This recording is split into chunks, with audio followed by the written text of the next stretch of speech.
Everyone, my name is Tibika, and I'll be discussing with you guys about a brief introduction to Argentina. The name Argentina is related to a Spanish language, but also originates in the Italian language. The name Argentina means silvery, silver-colored or made in silver. In the 18th century, Argentina was previously named Rio de la Plata, which translates to the River of Silver, which is the origin of the name Argentina. The name of Argentina was linked to the Silver Mountains legends among with the earliest explorers from Europe to La Plata region. There was a belief that a white king in the early 1500s ruled a country that was rich of silver. In 1826, the president decreed named the country Argentine. In the mid-20th century, the name Argentine was slowly isolated and turned into Argentina. Argentina is a South American nation. The capital city of Argentina is Buenos Aires, known for the love for food, passion in music, and mixed ethnic groups such as French, Italian, English, and German. In northern Argentina, it is very hot and humid summer, with dry winter later in the season. Argentina has a population of over 44,694,198 individuals. Argentina is a diverse population with European as well as native indigenous and African descendants.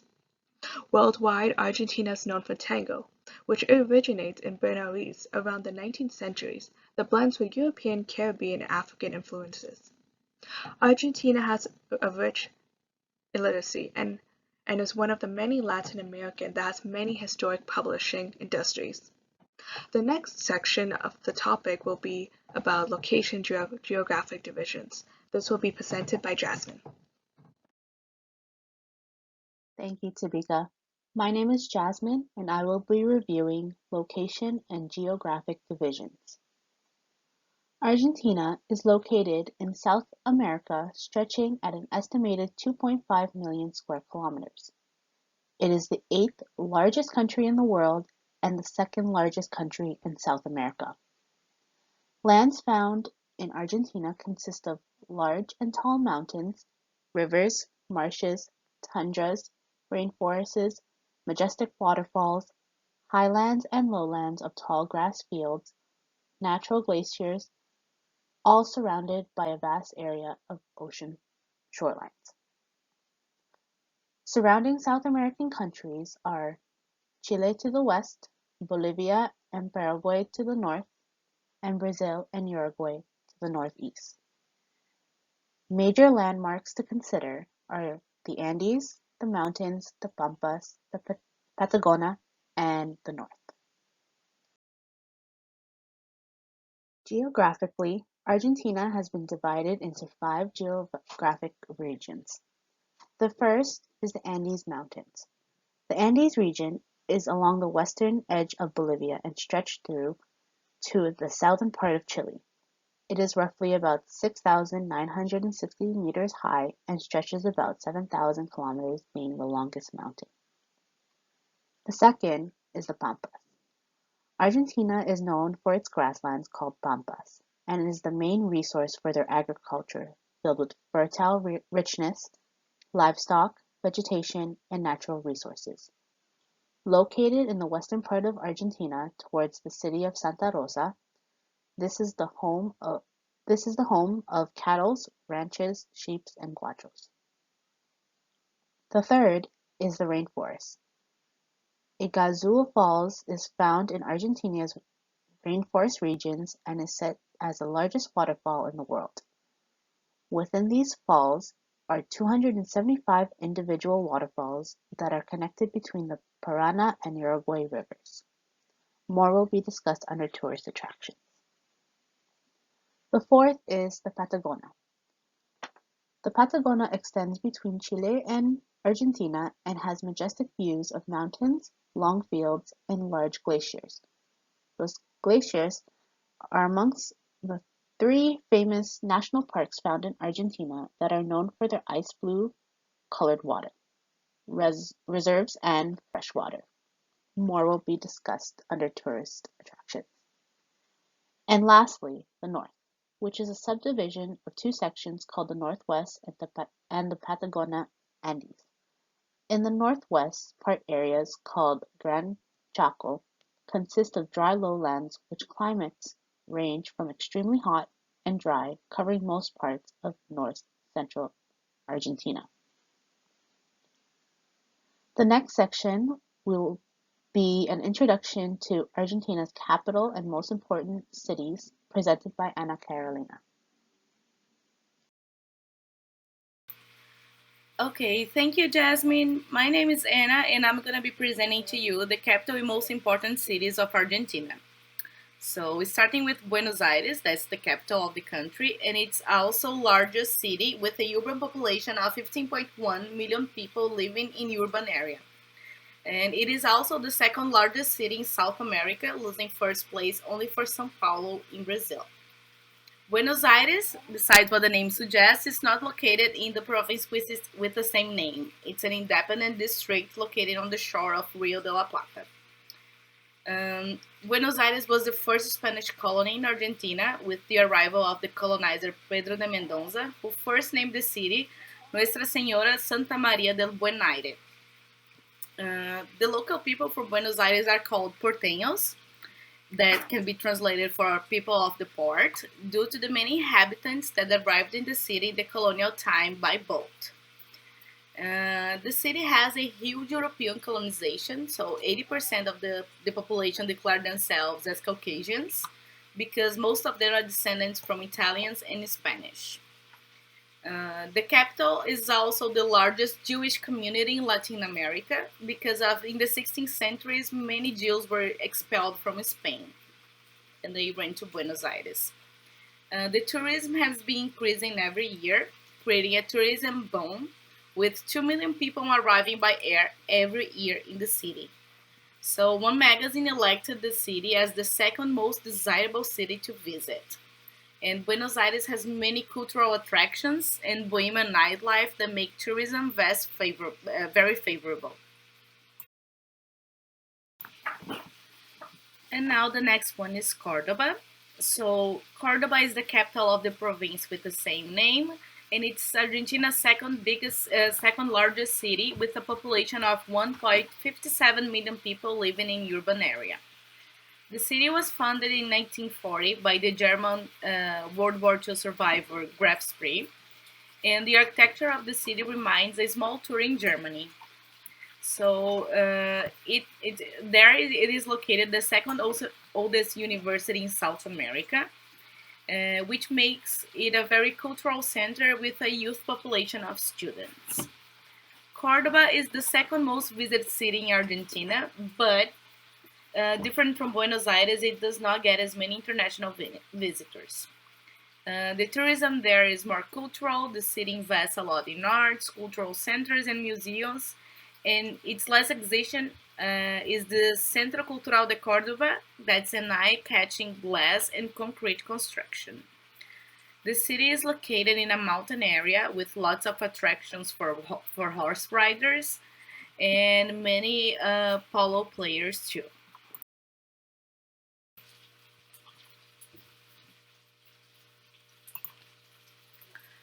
Okay, so coming next with Rosario. Rosario belongs to the province of Santa Fe, and it is Argentina's third biggest city. It is located in the center of the country by the shore of Rio Paraná. Its population is 1.53 million living in the urban area, and the city is an important industrial area and it's also a major railroad terminal. The tourism in the city includes lots of cultural scenes such as the Museo de Arte Contemporânea de Rosario, aka Macro, and the life in the river. Rosario is immensely proud of its river, and the nightlife around the river has many restaurants and pubs. The city is also the hometown of the revolutionary Che Guevara, and finishing the section with La Plata, that's the capital of the province of Buenos Aires. The city was planned to be the capital of this province in 1882, and its streets were constructed with diagonal avenues crossing like that reminds Paris.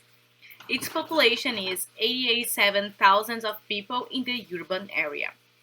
It is the political center of the province and home of 3 universities, making a big number of the population students, just like Cordoba.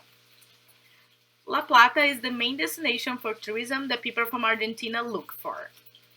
The architecture of the city is one of the most known to represent the real Argentinian style, and the city counts with many museums, parks, bars, nightclubs, restaurants, and etc. Thanks, Anna. Hello, everyone. I am Trinalini, and I'll be talking about languages that are spoken in Argentina. So, Spanish is the most common language that is spoken in Argentina. It is the local language there. Uh, Spanish is utilized by government workplaces in the instructive work frame and the traditional press. The variety of Spanish spoken in novel in that is utilized as a Vesco structure for the casual use. Not many Spanish-talking nations use this structure. So the second language that is spoken in Argentina is Italian. Italian is the, like, for Italian population, Argentina is the second biggest home, like, outside Italy. Italian migration proceeded through the 1920s and recently refers the Italian language has impacted Argentinian Spanish to a point that certain locals it even seems like Italian. Levinetic Arabic is an expensive tongue of Arabic spoken along the eastern Mediterranean coast in Syria, Lebanon, Jordan, and many other states. It is the second most communicated in migrant language in Argentina, with roughly 1 million local speakers. The other languages like Quechua, Guarani, Mapudungun are indigenous dialects. German, Yiddish, Catalan show up as Argentina by means of European settlers. Argentina has the biggest network of Jewish individuals in Latin America and the seventh biggest on the planet. I now hand over to Tibika for tradition, legends, and myths. Thanks, Kuru. Hello, everyone. Once again, my name is Tipika. In this section, I'll be discussing the traditions, legends, and myths in Argentina. Argentina traditions were very much influenced with the European culture. When invited to a dinner parties, men are expected to wear suits, while women are expected to wear dresses. Coming 30 to 45 minutes late is normal. Guests must thank the host the day after the event. If the occasion involves giving gifts, the person who's receiving the gift must open them right away. When meeting someone the first time, you must greet the oldest member of the family or the most important member of the family first. A typical greeting would be maintaining eye contact and smiling when shaking someone's hand. When saying goodbye, the guest must say goodbye to every individual on the occasion/party. Traditions of Argentina include National Festival of Folklore, Carnival, Anniversary of the First National Government, Day of the Flag, Day of Friendship, Independence Day, Columbus Day, Snow Festival, and more. Snow Festival is for Argentinians who have a strong Swiss influence. They celebrate the history through wine and cheese. In Argentina, they celebrate the Day of Friendship by sending flowers or making phone calls to their friends and loved ones. This is an expression of their friendship. Lastly, Argentina celebrates Independence Day that happens on July 9th. Of legends and myths, there are a lot of myths in Argentina.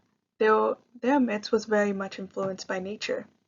In Argentina, they respect and appreciate the nature around them. The myths and legend in Argentina are the flamingo sock, which discusses what flamingos do as a living, the legend of the gauchos, how that impacted Argentina's culture, and lastly, the Calapat story. We'll first start out with the flamingo sock. Flamingo sock is about a time when a flamingo once had white skin.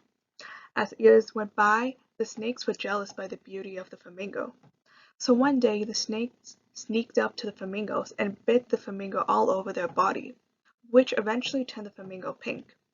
Due to this horrific pain, the flamingos decided to stay soaked by the water, so it helped reduce the pain they received from the stakes. The next myth we'll talk about is the gauchos. The gauchos, the legends, were considered as the Argentine cowboys.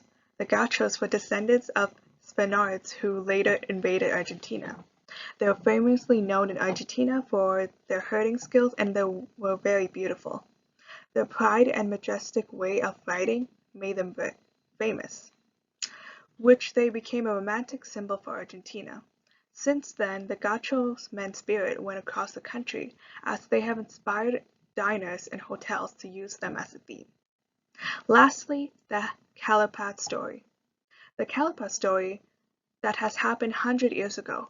The hunters were hunting in an area that's very far from home. As they were hunting, the weather was becoming very cold and the winds were getting harsh. So they decided to head back home. The tribe leader saw a pretty woman, and the woman was a witch. The pretty woman who was a witch told the tribe that if they stayed with her the whole winter, she would teach them how to survive this kind of harsh weather. The tribe stayed, and they made it through the harsh, cold winter with the guidance of the witch. The tribe appreciated the witch. Without the witch's guidance, during the cold, brutal weather, the tribe wouldn't have survived. The next section will be the topic about art before colonization and modern art, and this is discussed by Anna. Okay, thank you, Thibika. Now back with Anna, and we are talking about art before colonization and modern art.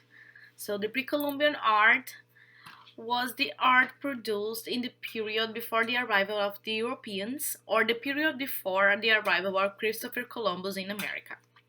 So the pre-Hispanic history started over 10,000 years ago and it represents the Andean Northeast people.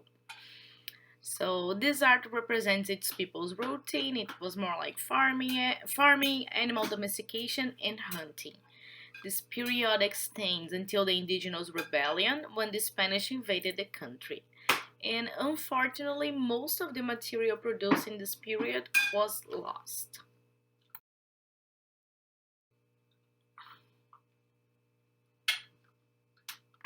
Coming next with colonial art. So the arts produced within the colonial period reflected the European style in order to Christianize the local people. So in Argentina, most artists from Spain and Italy moved there to paint churches, make sculptures, and etc. In the 17th century, many art pieces were ordering, coming from many European ateliers to Buenos Aires. The artists in the colonial period were all Jesuits, responsible for creating pieces for the temples and also teaching the religion for the indigenous. One of the most important artists in this period of time was the German Jesuit Florian Paulke, that left a mark with his watercolors that represents Argentina during the colonization.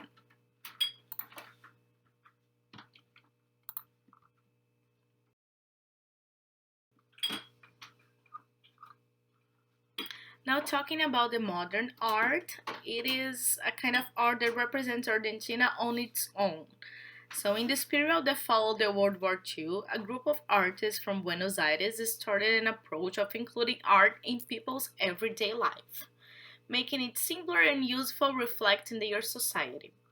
Instead of the illusionist paintings, these artists used the Marxist roots to create the art of the marco recortado, based in abstract geometric forms. So, besides the European influence that the country carries until today in its arts, the Marco Recortado got many original pieces with exclusive materials and techniques. So, Juan Melé was one of the most important artists in this period, and he used to say that his paintings reflected a window to the new world.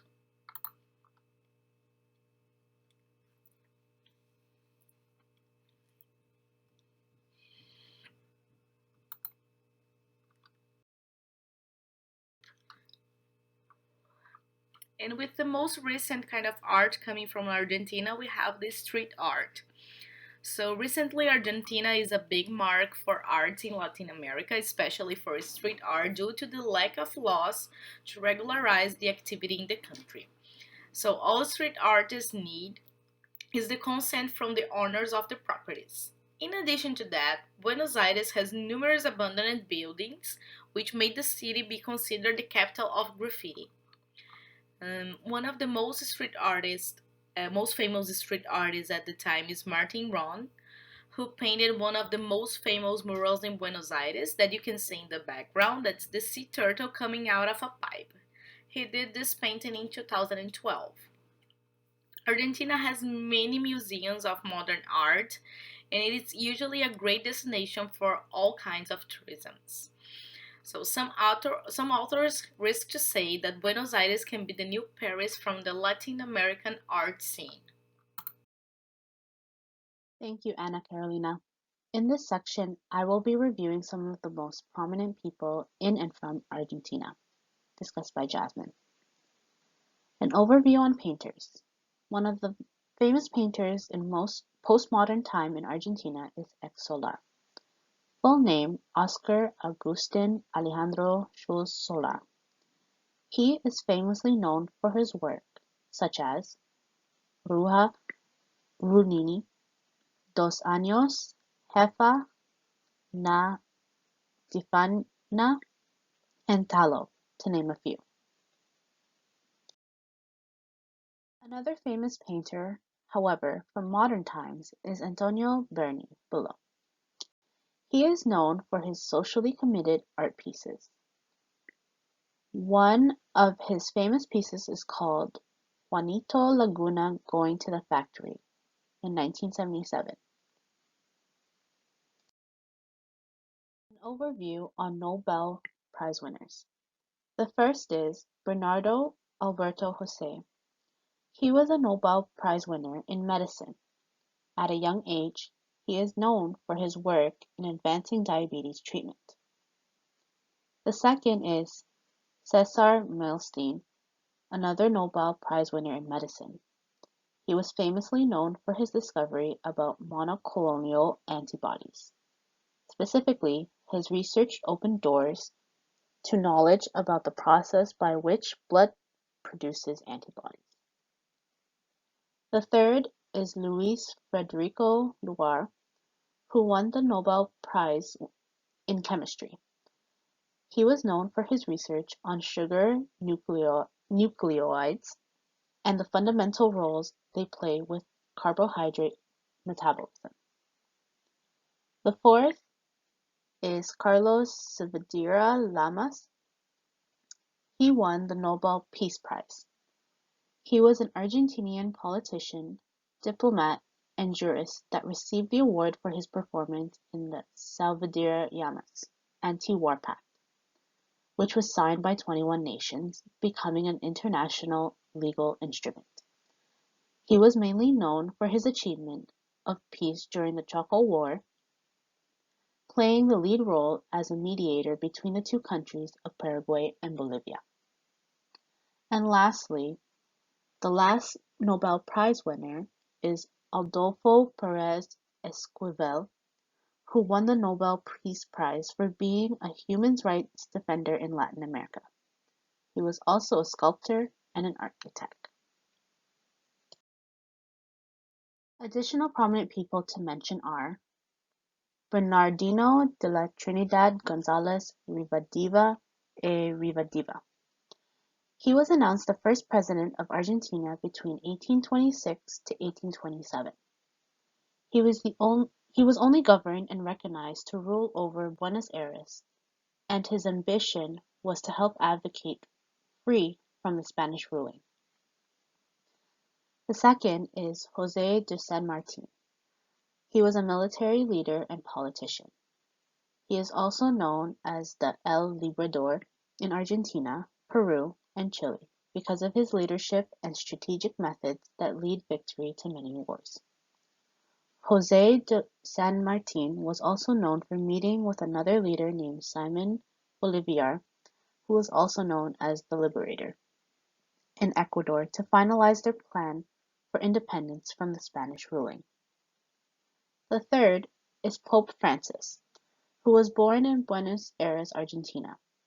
He was appointed the 266th Pope of the Roman Catholic Church. Although he was born in Argentina, he is Italian whose parents immigrated to Argentina. Before he was named Pope to the Roman Catholic Church, he served as Archbishop of Buenos Aires from 1998 to 2003, and he was a Cardinal of the Roman Catholic Church of Argentina from 2001 to 2013. The fourth and fifth prominent people are Diego Maradona and Leo Messi, who are famously known as Argentina's football players. Diego Maradona is known as one of the best football players of all time, winning the World Cup in 1986. Leo Messi is another profound football player who played for the FC Barcelona team and the national team of Argentina. The sixth is Eva Perón, who was the First Lady of Argentina in 1946. She was an actress and a public figure for those who were underprivileged and is greatly recognized throughout Argentina for her advocacy. And lastly, Jorge Luis Borges, who is a talented poet, essayist, and a short story writer who wrote many poems, such as New England 1967, Readers, A Rose and Milton, Blake, Limits, and Suicide, to name a few. The next section, Krunalini will be discussing the different types of government in Argentina. Thanks, Jasmine. This is Kronalini again, and I'll be talking about the type of government in Argentina. Argentina is an officially popularity-based republic where the president is the head of the state and head of the government and the commander-in-chief of military. The administration works in three branches: the executive branch, legislative branch, and the judiciary branch. The president is the most impressive of the apparent multitude of three arms of the administration and has the ability to draft bills, proclaim the highly sensitive situations of war, and to suspend the constitution. The National Congress is basically the administration part of the legislature. It comprises of the Senate, which is administered by the Vice President, and the Chamber of the Deputies, at present directed by the agent for a Buenos Aires area. In Argentina, legislative framework, legislators hold the post for a very long time, while agents stay in the office for four. Uh, Here the voting age is 16 to 70, from which it was 18 to 70 age for people who should compulsory vote. Like 16 to 18 age is the age you have, like it's not compulsory, but after 18 you should compulsorily vote. That is the law there. In the current president of Argentina is Alberto Angel Fernandez since December 10, 2019. Executive committee is looked after by the president, legislation is handled by the National Congress, and judiciary is free from all the bias and does not have anybody who can influence it. The legislative comprises of the Supreme Court, government judges, and others with various previews. The Supreme Court is comprised with the president of the court and the vice president and the other five judges. The head of the state elects the individual with endorsement of the Congress. I'll hand over it back to Jasmine. Thank you, Krunalini. In this section, I will be discussing a few tourist attractions in Argentina, discussed by Jasmine. The first and foremost is Buenos Aires, the capital city of Argentina, filled with many entertainment, industrial buildings, cafes, bookstores, and shopping centers. It's definitely worth a visit. The second is the city of Mendoza, just 2 hours away from Buenos Aires, and the taste of wine country surrounded by many vineyards. The third is Falls, one of the largest falls in the world, composing of 275 individual waterfalls, making this majestic beauty in one of the grandest national rainforests shared between Brazil and Argentina. Home to many wildlife, exotic plants, exotic trees, and known for its natural resources and remarkable ecosystem. The fourth is the Los Glaciers National Park, an area of exceptional natural beauty with rugged towering mountains and numerous glacial lakes. This majestic national park is located in the province of Santa Cruz, Argentina, and due to its natural reserves and fresh water, makes it one of the most scenic experiences to encounter. 5. Mar del Plata. Ever just want to kick back and relax on the beach? Well, Mar del Plata is a place to go. Home to Argentina's best, liveliest beaches, can be found 4.5 hours to the south of Buenos Aires. This beach is filled with crowds during the summer and tourists throughout the year. Mar del Plata is also home to famous luxurious casino that is ranked one of the largest in the world. Number 6. Plaza de Mayo. Located in the heart of Buenos Aires and its main historical site and city square, known for its architecture and European influences. It is surrounded by many historical buildings such as La Casa Rosada, Argentina's White House, the Cabildo government building in colonial times, monuments, and cathedrals. Number 7. Curva de las Manos. Curva de las Manos is located in the province of St. Cruz, Argentina, also known as the Cave of Hands, and this displays paintings and outlines of different human hands and different depictions of animals dated back about the 13,000 years ago. The people responsible for painting may have been ancestors of historic hunter-gatherer communities, and this is found by European settlers in the 19th century. Last but not the least, Camito. Camito is located in Buenos Aires in a neighborhood called La Boca. It is famously known for its colorful housing, shops, cafes, and museums. It gives off a bohemian type of style, and it is picture-worthy that mesmerizes anyone visiting this area. Because of its vibrant appearance, it is also home to many thriving artists, tango dancers, street performers, and sculptors. The next topic we'll be discussing about is food, and this will be presented by Jennifer.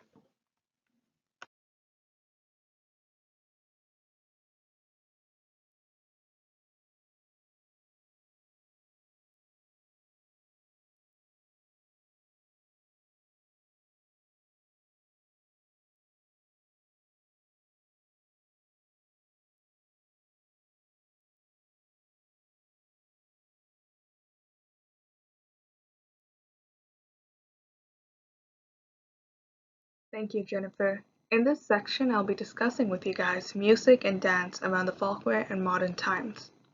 Tango has been the most famous dance that has been known since the 1900s. This dance was influenced by Argentina and Uruguay in the influences of African and indigenous style. Tango dance is the foundation and has been since Argentina's culture and music. Tango was created in the Argentinian region of Rio de la Plata. Other common dances are found in Argentina are samba, a slow dance known as the dance of love. This dance is where a couple can seductively and romantically play with each other through dance. Lastly, the dance chamamé is an Argentina dance style that blends with Native American traditions and African beat. This is where the couple will embrace each other cheek to cheek as they dance together.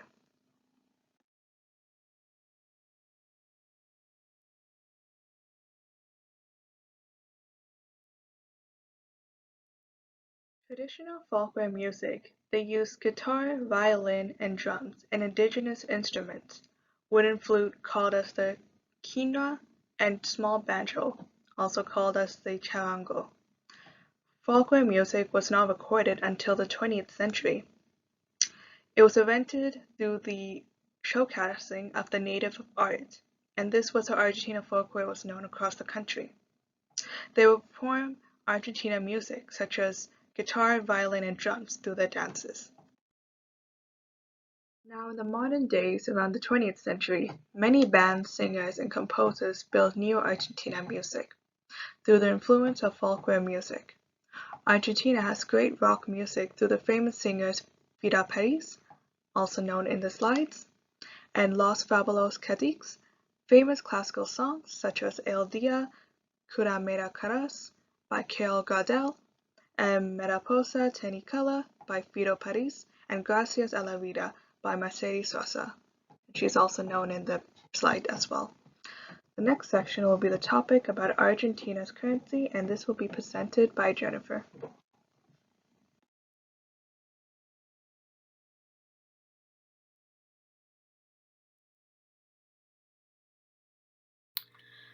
Now talking about the economy, production, and natural resources in Argentina. So Argentina is the second biggest economy in South America that has been suffering many highs and lows as the rest of Latin America. The country is a big producer of natural resources responsible for its economy. The main activities in Argentina are agriculture, the exportation of foods, and the gas and oil industry. Agriculture in Argentina is one of its main economic activities. The country has an area of almost 38 million hectares of productivity. The main products that feed the country and also serve to export are the soybeans, wheat, corn, sunflower, sorghum, and barley land. The country is nowadays one of the biggest producers of soybean and sunflower oil. Argentina is nowadays the largest producer of natural gas in Latin America, and it was the first country in the world to form a national oil company called Yacimientos Petrolíferos Fiscales, YPF. So, the consumption of oil and gas has been increasing in the past years, although its production has been declining, which makes the scenario favorable for Argentina. So, since the production of both gas and oil in Argentina is much higher than the average, it's been getting more international looks that could make the economy scenario much more favorable for the country. It is safe to affirm that this is the main economic activity at the moment in Argentina.